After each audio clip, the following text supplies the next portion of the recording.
Welcome back. It is day 81 of our 90-day New Testament reading plan with New Life Youth. My name is Christian. Thank you for joining me today. And today we begin our journey into Revelation. And so as we are approaching Revelation, we want to dive in with a humble approach, really is my goal here. Because before we dive in, I want you to understand, as I'm recording this, I'm not claiming to be some authority on Revelation, like many of you. I'm still learning. I'm still growing. I still wrestle with a complex book. Revelation is without a doubt the most difficult book in the Bible to interpret.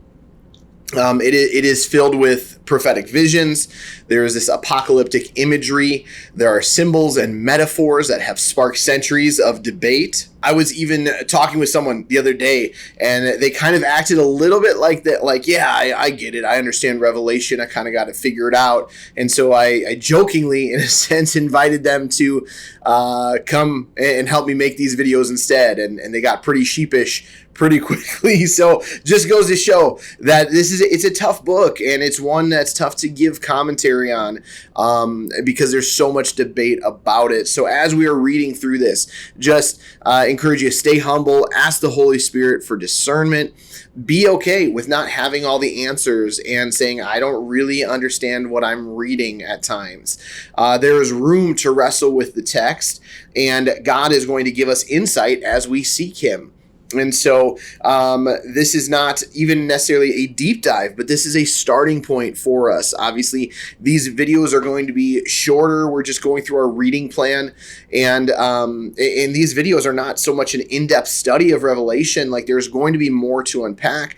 There is history, there is culture, there is a historical context that we just quite frankly don't have time to cover in this kind of environment. And so as we read, remember this key principle, though, that the scriptures cannot mean something to me that it didn't mean to the original audience. I'll say it again. The scriptures cannot mean something to me that it didn't mean to the original audience. If we try to make Revelation about our modern experiences without first considering its first century context, then we are going to risk twisting the message of Revelation. So we want to do our best as we're reading through this. Same with every book of the Bible as well, but especially Revelation. We want to do our best to read it through the lens of the recipient first, okay? The lens of the recipient. That's what we want to see this lens. That's the lens that we want to see it through. And so there is the apocalyptic that we think of, and we need to keep in mind too that the apocalyptic is not the end of the world. When we hear apocalypse, what we think is doomsday movies, right? We think the end of the world. We think global destruction, all these post-apocalyptic movies, which are fun to dive into and a fun kind of media source, right? But in the Greek, this word is for apocalypse is apocalypsis, which actually means an uncovering, an unveiling, a revealing something that was previously hidden. So it's this revealing, this unveiling. So Revelation is not necessarily just about the end of the world. It's an unveiling of Jesus, actually. It is His glory, His authority, and His victory being unveiled. If we really wanted to oversimplify this, you could think The Wizard of Oz, okay? Think The Wizard of Oz for just a moment. And there's this moment in The Wizard of Oz where the curtain is pulled back and the wizard is revealed. And not everything is as it seems. Now, here we have this. Jesus is not some man behind the curtain pulling tricks over people's eyes, like pulling the wool over eyes. That's not it. But the idea of this unveiling helps us to understand what we're dealing with. There's this understanding that Revelation is about pulling the curtain back to see that Jesus truly is glorious, that Jesus is victorious, and that He wins in the end. That's what this revelation and unveiling is about. So these readers of the day, they needed this unveiling. Well, why did they need this unveiling? Well, the believers in John's day needed a revelation because they were facing this horrific persecution. If you can remember back to what we talked about in 1 Peter, we talked about Nero, his persecution. It was brutal. It was inhumane. He was blaming them for the burning of Rome, if you recall. And so by the time John wrote Revelation, we believe at the time that he wrote it that Nero was gone and that Emperor Domitian Domitian was the one who was in power. And Emperor Domitian was actually worse than Emperor Nero was. Here's a little bit of context that was happening around that time. So the temple in Jerusalem was destroyed in 70 AD. And then later in 79 AD, Mount Vesuvius erupts, destroying and devastating a lot of different parts of the Roman Empire. So Domitian blamed Yahweh. So he blamed God and the Christians, claiming it was like a divine retribution. And so because the Romans had destroyed the temple in Jerusalem. So it was almost like a revenge or justice against them from Yahweh. And so this then led Domitian to lead a state-sponsored systematic execution and persecution of believers. Okay. And so in the midst of all of this persecution, this hardship, these executions, John gets this vision, a revelation that God is still in control, that Jesus is on the throne, even though at the forefront, when you look at it like it's a scene on a stage, it looks like Rome is in control. It looks like the enemy is in control. It looks like Rome is reigning. John has this revelation of Jesus on the throne. And that is true for us too, that no matter how chaotic life feels, Jesus is on the throne. And now there are 4 approaches for us as we can interpret, or as we do interpret Revelation. There's 4 approaches that people fall into. Okay. And so I'm not going to tell you which one you need to fall into. There's one I kind of lean more towards. I'm not even going to share that. But there are four ways we can view it. One is the historicist. So basically seeing that Revelation is a broad outline of church history spanning from the time of John's time until the end of time. Okay, then we have the preterist. The preterist believes that most of Revelation was already fulfilled in the first century, particularly the destruction of Jerusalem in 70 AD.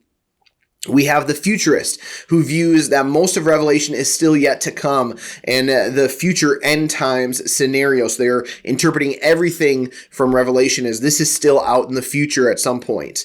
And then we have the idealist, who interprets Revelation as very symbolic, that it represents the ongoing struggle between good and evil. And like I said, I'm not going to tell you which camp you need to fall in.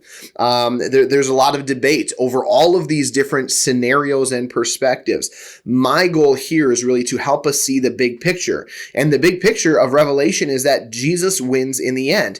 No matter what, Jesus is victorious. That is the big picture we need to walk away from. That is the big picture we need to walk away with. And so this is going to be a long video today. I can feel it already. So Revelation has some ties into the Olympics of those days as well too. And we're going to kind of paint that picture. So there's something fascinating in these opening chapters, especially with John's vision and how he writes paralleling the opening of the ancient Olympic Games. And so back then, athletes weren't just competing for their country like we do today. They were racing for the glory of their gods. So whatever god they represented, that is who they were racing for. Not even their country. It was for their god. That was who they represented. So with that in mind, too, just think about all the times we've talked about Paul and how he's talked about running a race, enduring to the end, winning the crown, fighting the good fight, like all these ideas of athletics on this almost like on an Olympic backdrop. Does that make sense? It would have made perfect sense to John's readers here, this Olympic backdrop, because it was so on their mind. Like that was just the idea, and that was the culture and the context they're thinking from. Okay. And so let's look at some of these Olympic comparisons, at least through these first 3 chapters. There's more, but let's talk about these first 3. So John mirrors the Olympic ceremony structure in how he writes in a few ways. First, there was the presentation of the emperor. This is in Revelation 1, those first 8 verses. So in the Olympics, Caesar was presented to the acclaim of the people. Okay, and so now in Revelation 1 verse 1 through 8, God is being presented as the Alpha, the Omega. He is presented as the Almighty. Second, there were the herald's announcements. So there's like Revelation 1 verses 9 through 20. And so in the Olympics, a herald would announce the mighty deeds of Caesar. And here, John hears a voice telling him to write down the vision, declaring the greatness of God. The third one we see in today's reading is Caesar's pronouncements. So that's in Revelation 2-3. So during the Olympics, Caesar would address different cities saying, I've heard this about you, like a positive thing, like I've heard these good things about you, but I also have this against you, areas that you need to do better. And he would even follow that up and he would say, here's what's going to happen if you don't do better.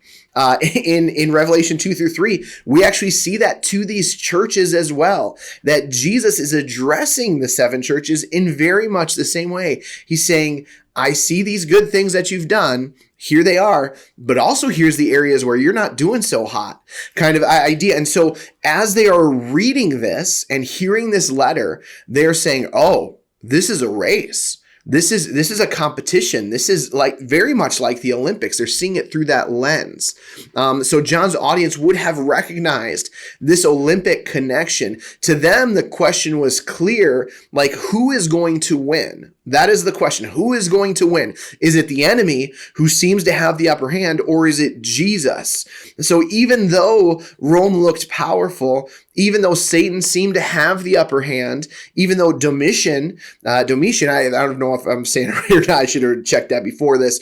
Domitian appeared unstoppable. John's message becomes evident and clear throughout Revelation that Jesus, the Lamb, is on the throne, that Jesus wins. Like that is the message. That is the clear point that he is driving home all throughout Revelation. Okay. And for us today, it's a reminder that how we live and how we endure this race of life is how we are going to testify to the world about the God we serve. That the life I live testifies about the character of God. Our perseverance, our faithfulness, our love tell the world who our God is. And that really is where we're going to close out Revelation 1-3 for today. There's a lot more for us to uncover as we move through this book. Even these first 3 chapters, we're just literally scratching the surface on what we could be talking about. But these videos are short. Obviously, we can't cover everything. But thank you so much for joining me today. Of course, as always, let us know what stood out to you in today's reading. You can share your thoughts here on YouTube in the comments. Let us know in the YouVersion Bible plan if you're following along. And as always, we hope to see you tomorrow.